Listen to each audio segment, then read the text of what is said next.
Hello X-Men Marvel Legends fans, this is Solid Dave Snake bringing you another X-Men Marvel Legends Infinite Series Jubilee Build-A-Figure Wave action figure, and this review is going to be on the main villain from the X-Men universe, Magneto. And this is, I think, the third Marvel Legend Magneto we have gotten, and they are pretty much all based off of that initial costume design of Magneto that he's pretty much always been in up until now in the comic books. But I find that kind of weird that all the heroes in this wave were in their Marvel Now costumes, and yet they went and did Magneto's old costume instead of sticking suit with the rest of the figures and having him updated. But I'm actually fine with that because I'd rather get older looking X-Men figures, and this is the way I want my Magneto to look. And to show you what I'm talking about with him being the same design as previous Marvel Legend, that is the first Magneto released in the Marvel Legends line back from the Toy Biz days. And someday I will do an individual review on this one, but I'll just give you a quick comparison of these two. And I don't know, I think I may like this one a little better, the older one, but I have little problems with both of them. But one neat thing about this old one is his helmet is removable. So that's one big difference. One kind of better feature on this old one. But I'll do an individual review of him sometime. But to give you a better look at this new Magneto here, in the face sculpt, he kind of has an older man look under there. And he's been portrayed with kind of a older but stronger face in the comic books. This one almost looks underneath a little bit too much like the actor from the movies, I think, for it to be a comic book figure. But the helmet is nice. I like that they actually have the little emblem up there painted purple along with the border of his helmet. And there is a lot of different shading going on in the red throughout his body. That is one thing I do like about this figure. Might be a little hard to pick it up on camera, but there's a lot of dark shading going on in here. I really like that. You can see it on the legs, right there at the thighs pretty well.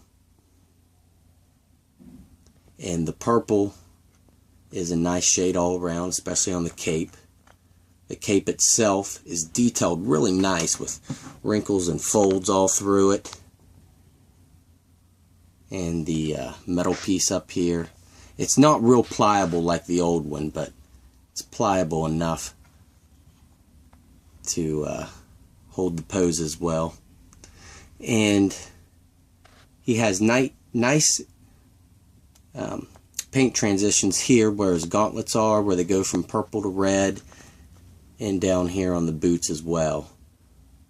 So they did that nice. And this cape is removable. If you pop off his head, you can take it off, but I don't know why you would want your Magneto like that. This is really the way I like him to look. And his right fist is closed, and his left hand is open in kind of that power pose. And articulation wise, he kind of suffers a little bit. He's nice, but he does suffer in some spots because of the cape. And you could take it off, but for the purpose of how most of us are going to be displaying him with the cape on, I'll show you his articulation with that cape on. But he does have that ball joint and hinge here at the head, which will look that far back, really far back, and really far down, and rotate all the way around, and you can pop it off. He's got a ball joint and hinge at the shoulders, which is limited going up because of the cape, and going out that way as well. And he does have that bicep swivel right here. He's got double jointed elbows, which will go that far up and back straight. And one thing I was disappointed on is he has no hand articulation whatsoever. All he has is a cut right here at the glove, which is hidden nice, but you're only able to get that spin out of it because of it. And he does have an ab crunch, which will go that far down, but restricted going back because of the cape.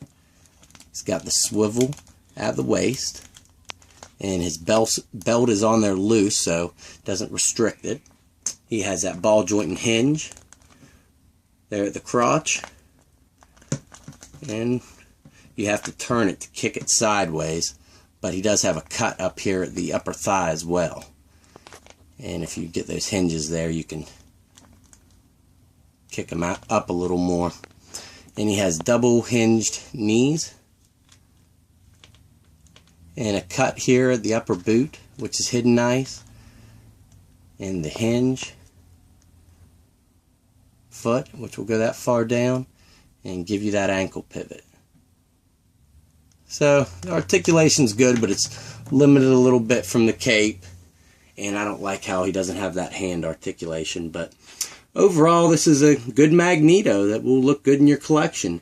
And if you're a big X-Men fan, I recommend picking him up. He does come with a Jubilee Build-A-Figure piece as well, the left arm 4. So if you get 4 of the figures out of this wave, you can build that Jubilee.